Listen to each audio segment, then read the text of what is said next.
So in Matthew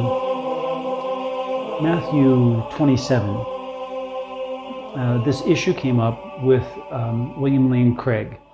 So he was answering some Q&A, and someone asked about the people who came out of the graves when Jesus was being crucified.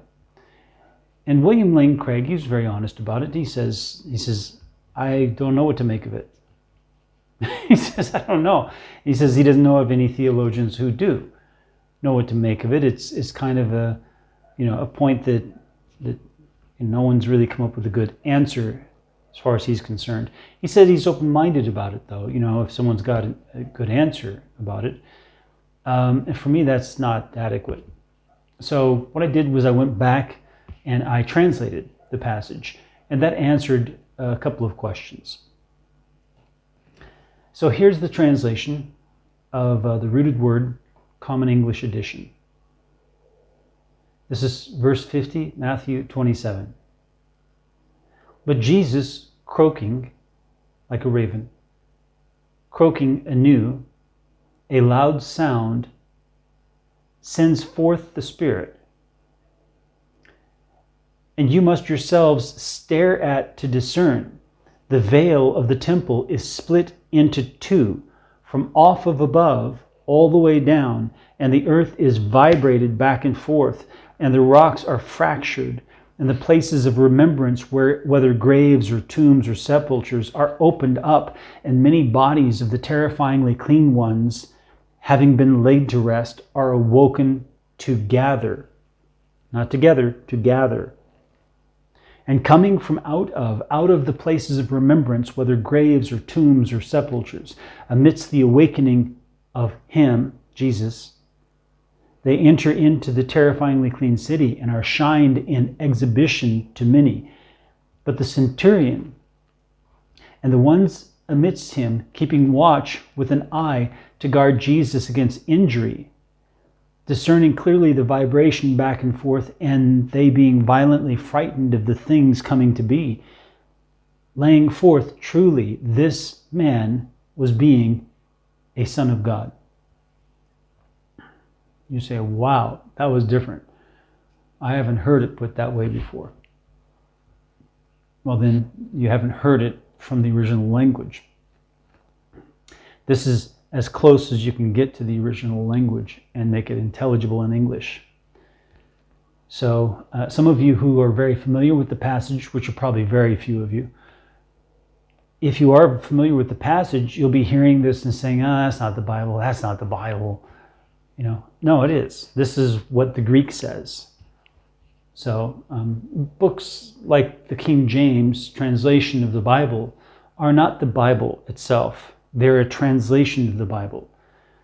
And so they're trying to put it into the language, but also their other goal is to make it interesting and to make it nice sounding.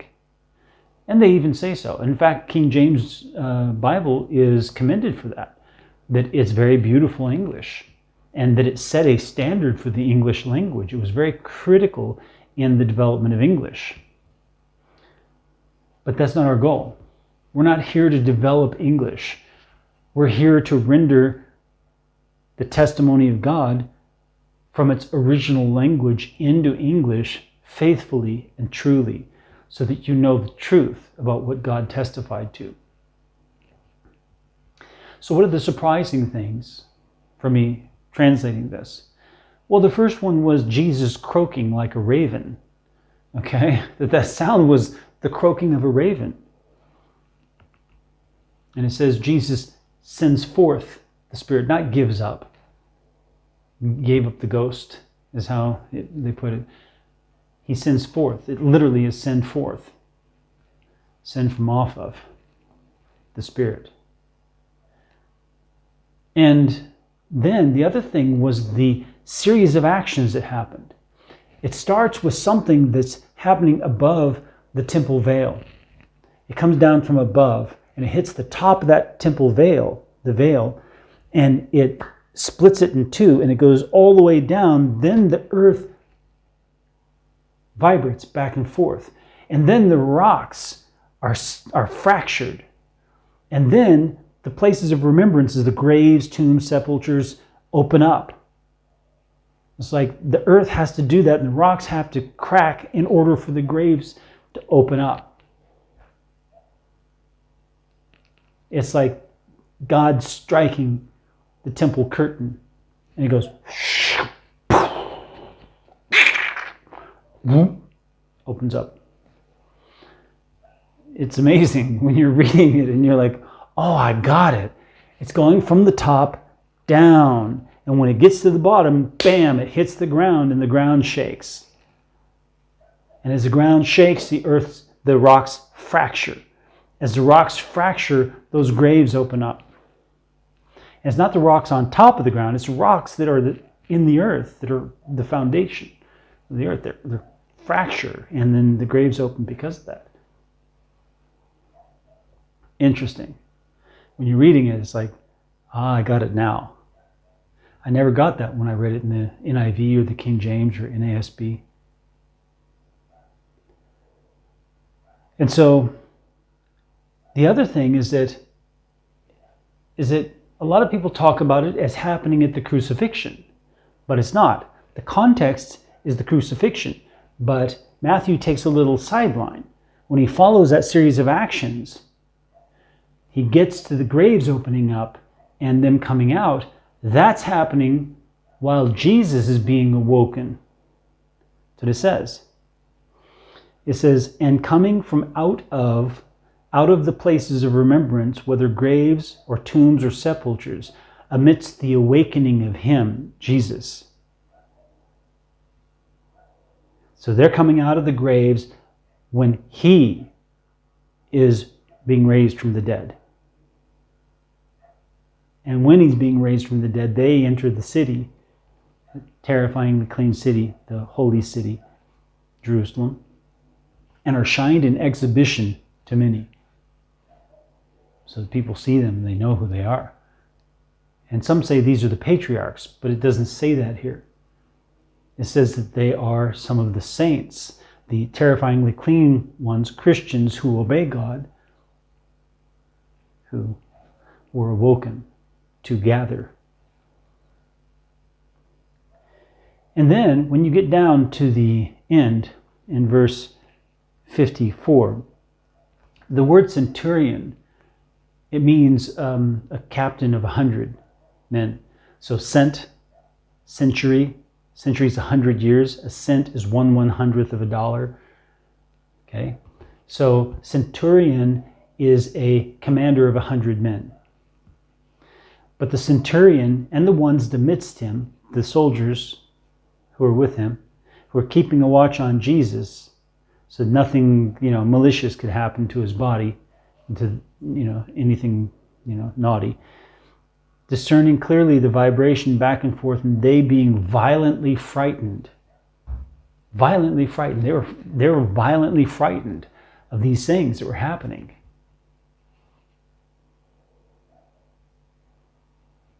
And it doesn't say this man was the Son of God. The Son of God. No. It's not in the text at all. It says truly this man was being a Son of God. And it says it in one of the other Gospels. And then the third Gospel says, surely this was a righteous man. So, because the centurions had no concept of the Son of God.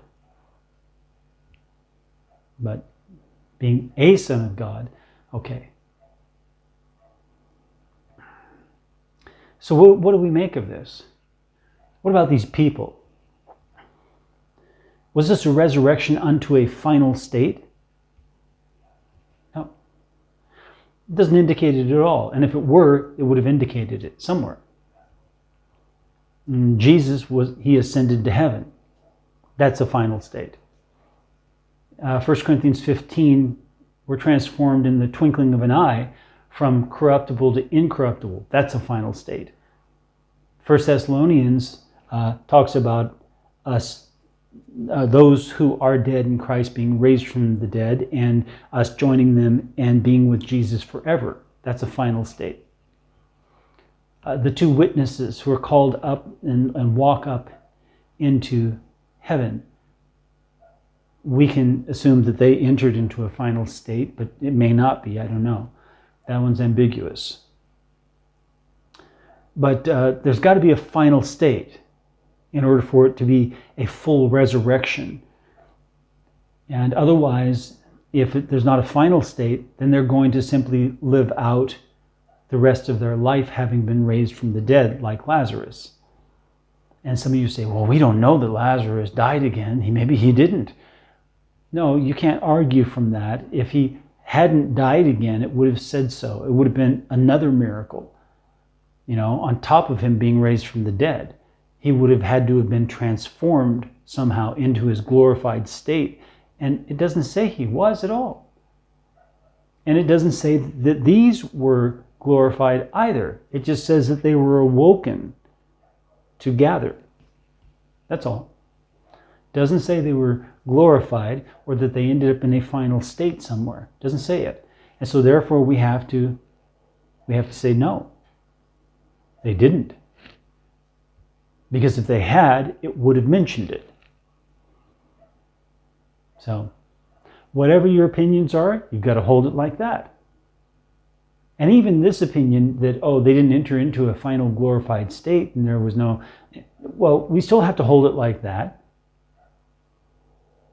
But that makes more sense to the text than saying, but they were glorified. No, you can't imagine something and insert it into the text. No. That's how you end up in the heresies such as pre-tribulation rapture.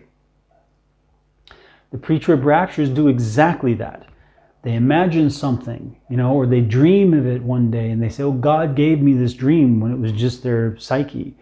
It's just their hopes of what it should be like. And they're trying to rewrite what God said it actually will be like.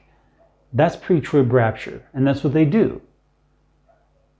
And we can't do that with passages. And so like here, it doesn't say they entered into a final state. You say, but it doesn't say it doesn't. Yeah, it does say it doesn't. By not saying it. By not saying it, it's saying that they don't. If something so miraculous happened, it would have said so. Just like it says that they woke from the dead and all those things happened, like the earth breaking open the tombs, graves, sepulchers, and them coming out awake who were dead. That's pretty amazing. And so it mentions it. If they had then been glorified, if they had been ascended to heaven, or some other means of a final state, it would have said so. Just like it did with Jesus. Just like it did with the two witnesses when they walked up to heaven. It said, come up here. And it says, anabino, which is to walk up. They themselves walked up to heaven. They weren't raptured. These pre-trib rapture people want to look for, the rapture, the pre-trib rapture everywhere they can. And so they alter what it literally says. And you forget that God is the one who wrote those words. And you want to alter them? You think that what God testified to is not good enough? You think it should be different? Shame on you. So we've got this, and it's quite amazing. What do we make of it? What was the purpose? Why did God do this? Well, we don't know it was saints of old, but we do know that they were saints. We don't know how long they've been dead. We don't know much about that, but the people recognized them. Otherwise, it says they were shined in exhibition to many as a proof that they were raised from the dead. Now, if they didn't recognize them at all, how would they know they were raised from the dead? But then again, we've got the recognition of Moses and Elijah on the Mount of Transfiguration by the disciples. So they recognized Moses and Elijah, and they'd never seen them before. It was long before them. And they didn't know what Moses and Elijah looked like. And yet they recognized them when they showed up. Somehow they recognized them. So we can't know for sure these terrifyingly clean ones, saints, who were raised from the dead had died recently enough for people to recognize them like they had known them when they were alive. That is what the most likely answer is. But it's not necessary, because you can also spiritually recognize someone for who they are without you having knowledge of them. So, and that's the Transfiguration, Mount of Transfiguration. So what was the point then of them being raised from the dead? Well, I say it's just continuation of Jesus' ministry. Because when he was alive on the earth, in the flesh, before he died, he raised from the dead Lazarus. He did a lot of healing, but the greatest one was raising Lazarus from the dead.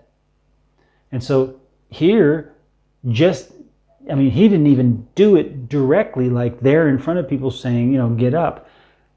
Instead, his death and his resurrection, that power was so strong, it also carried along with him, raising from the dead, these other people, raising them from the dead.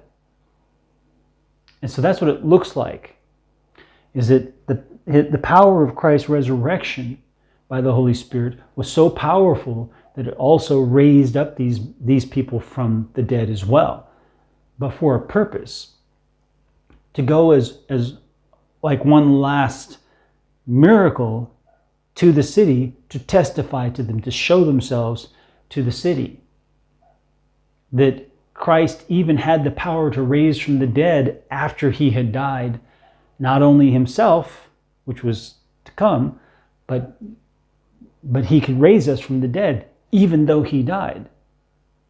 So I think that's what that was demonstrating, and it was especially clear after Christ himself was raised from the dead and seen by many. So I hope this helps answer that question. That, for example, men like William Lane Craig, struggle with these things because his gifting is in a different area than mine. There's a lot of overlap, but his is definitely in a different kind of focus than mine. And so we complement each other. And we are both Craigs, He's from Illinois, and my family's from Illinois as well originally. We're probably related somehow. But I hope that this answer helps you to understand the purpose of that text, of what was happening with those people who are being raised from the dead. Just keep in mind also that it's in the middle of the crucifixion.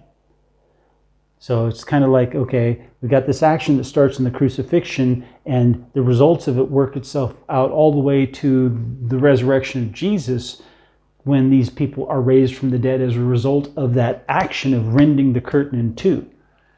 They shook the earth and fractured the rocks and opened the graves. So, and we don't know exactly when each of those things happened. Like, for example, maybe the graves were opened at the crucifixion and they lie open for 2 days. And then the people came out of their graves. We don't exactly know. It's not that important. From a scientific perspective, maybe, but this isn't science. Science doesn't save you. Jesus saves you. May the Lord bless you as you seek him with all your heart. Remember to subscribe down below and like the video and share it on your Facebook and other social media. And then make a comment, whether a question or a comment. We read all of them, and we try to respond to all. Get on over to our website, The Rooted Word, and start reading the translation and also the articles we've posted. It's at therootedword.com, therootedword.com. And may the Lord bless you as you seek him with all your heart.